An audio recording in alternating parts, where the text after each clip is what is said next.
Hello, I was going through my cards and I noticed I missed this one. It's plugged right there at the end. And it might be fitting because what it is, this is, if you notice in the Book of Ether, Moroni, I think he says farewell.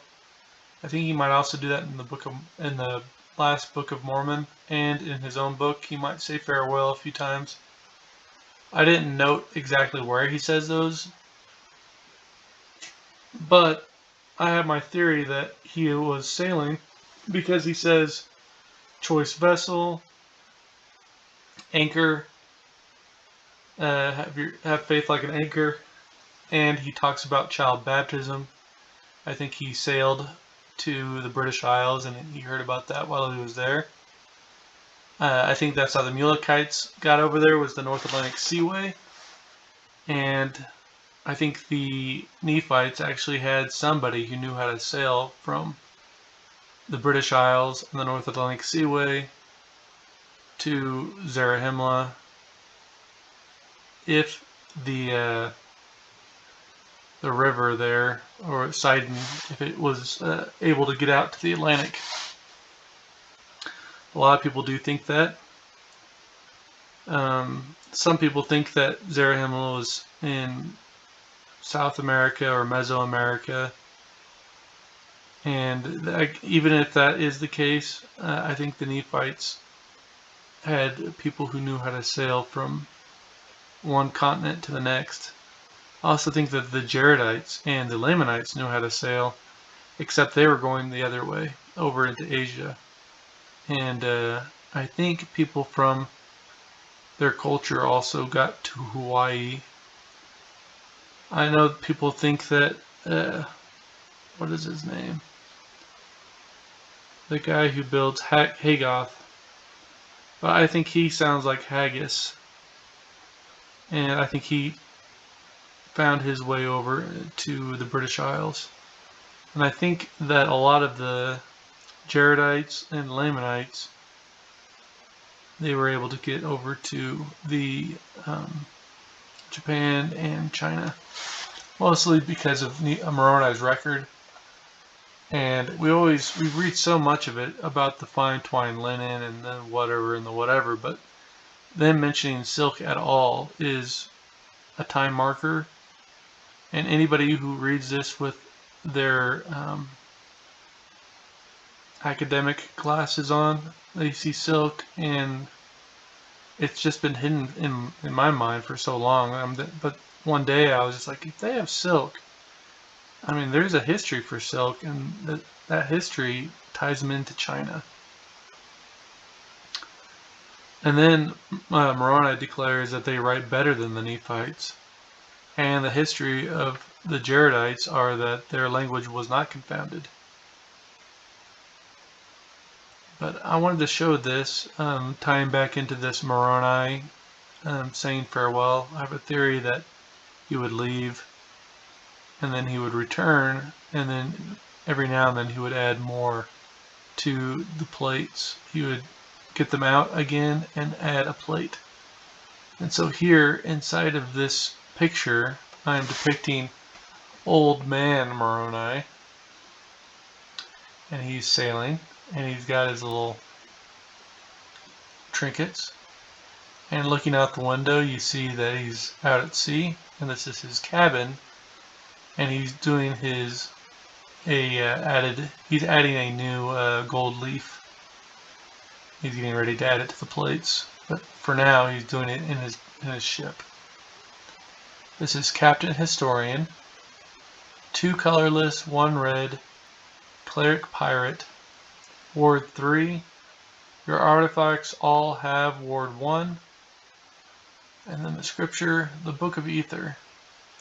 The record of the Jaredites taken from the 24 plates found by the people of Limhi in the days of King Mosiah. And now I, Moroni, proceed to give an account of those ancient inhabitants who were destroyed by the hand of the Lord upon the face of the north country. So yes, the Jaredites were destroyed. Their country was eliminated. I do believe that the Lamanites are the Jaredites, and they don't have a memory of their ancestral country. I also believe that the Lamite term is so broad. When I talk about the Jaredites, I'm talking about the North Country. So the Lord upon the face of the North Country, those Jaredites would be in Canada. And then in the days of the Book of Ether, I think the Olmec and the Incas to the south in the Mesoamerica area were their own cities, but they answered to the Northern Country. That these Jaredites were the seat of power of the land. And if that's not true, then I would aspire to say that they were at least in heavy trade with them and with the people of Japan and China over the sea. So if they weren't in control strictly, then they might have been the more wealthy of the kingdoms in the area. Okay, we'll go to the next one. I took Benadryl, so I'm kind of tired. So we'll go to this. This is going back into Ether 1511. So this is the first verse, and this is near the end of the Book of Ether. Hidden treasure. I think Moroni is I have him listed as a pirate because of this kind of stuff. Enchantment, 2 white mana. It's a mythic rare. Draw a card and add a white mana when you play an artifact. So anytime you play an artifact, you get to draw a card and add a white mana to your mana pool. Extremely useful if you're playing artifacts, which I think Moroni was collecting them. He was collecting the Jaredite artifacts. I think he collected the Nephite artifacts. And I think he might be tied into that Oak Island myth. And it came to pass that the army of Coriantumr did pitch their tents by the hill Ramah, and it was the same hill where my father Mormon did hide up the records unto the Lord which were sacred. And this is him returning again after the last battle. So while he was compiling the Book of Ether, I think he did that on the sea. He would leave and come back. And that's why he kept saying farewell all the time. And then jumping back into verse 12. This is my prophecy mechanic. And because it's on an enchantment, it activates once when it comes into play. And it waits in play until it's fulfilled. But in this case, it won't leave. It only activates once. So I got to make a rule book for all of these little nuances. In my defense, back when I was making this card, I didn't quite understand myself how this mechanic was working. All I knew is that it activated Prophesy. So Prophecy activates Prophesy. And it can be on a permanent, but when it is on a permanent, it only activates once when it comes into play. And it can only be used once. Excuse me. But this part here would continue. Your Prophesy abilities activate twice.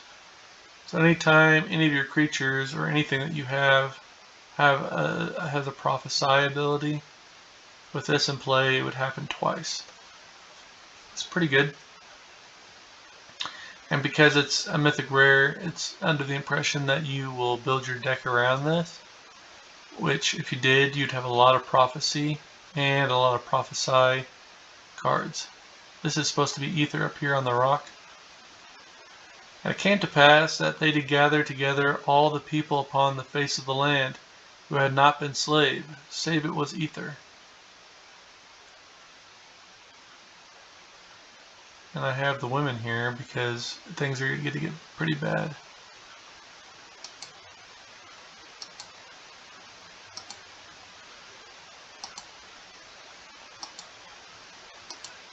I wonder where my 12-13 card is.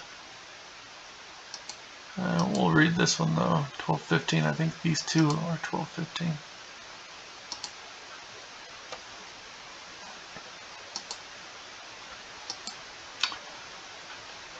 Bushido's Inagyo. A blue or a black, and a black.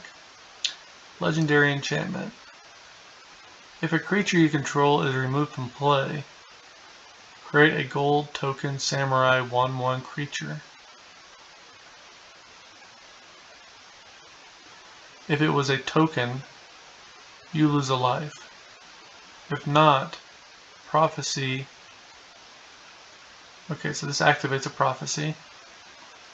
It bolsters 1 and gain 2 life. So if one of your creatures leaves the battle, you get this. If it's a token, you lose a life, but you still get a samurai. If not, and it's not a token, you activate a prophecy. And since this is a triggered ability, I would rule this to where it activates for that turn, and then it fizzles after the turn's over. Bolster 1. So you get a samurai. If that's the only creature you have, you'd bolster that samurai, and you gain 2 life. It's pretty good. And this is showing a mom and a daughter, and according to my axis tilt theory, the weather just keeps getting worse and worse. When they were all gathered together, every one to the army, which he would, with their tents and their children, both men, women, and children, being armed with weapons of war, having shields, breastplates, and headplates, and being clothed after the manner of war. And it's interesting because I say that the Jaredites are the ancestors of the Lamanites, or the Jaredites are the Lamanites. In the book of Omni, when they fight the Lamanites, they're fighting people who are in loincloths, and they drink the blood of beasts. And here it says that they have all this other advantage, plate, mail, and weapons of war. So I think the North Country was their, like I was saying, it's their seat of power. It was where the wealthy and the prominent people of their country lived. People to the south were living in and near around the kingdoms that were kings that served in captivity. They would call it serving in captivity. Further south, you run into the Incas and the Mayans. So this in-between place is where the Mulekites and the Nephites were living. And if they're a Jaredite of the country living there, I think it was kind of their outskirts. And also, if they were suffering from civil war, the people of their kingdom that was not the people were suffering because of the way the main seat of power of their government was functioning. And you see it manifests itself with some of their citizens reverting back to the Stone Age, it seems like. So the war was having a toll, and the people were suffering. And the Mulekites and the Nephites were fighting against those of their country that were probably suffering the most. But the Lamanites, further north, or the Jaredites, I think they were the where this was taking place. This battle that was getting ready to happen. And I also predict that this was getting ready to happen at the end of the book of Omni, when the city of Nephi is sacked and Mosiah has to leave. So in those days is when this happens. That's my time marker. So this Ether 1515 is, I have it placed exactly when the city of Nephi falls and Mosiah has to leave. Thanks for watching.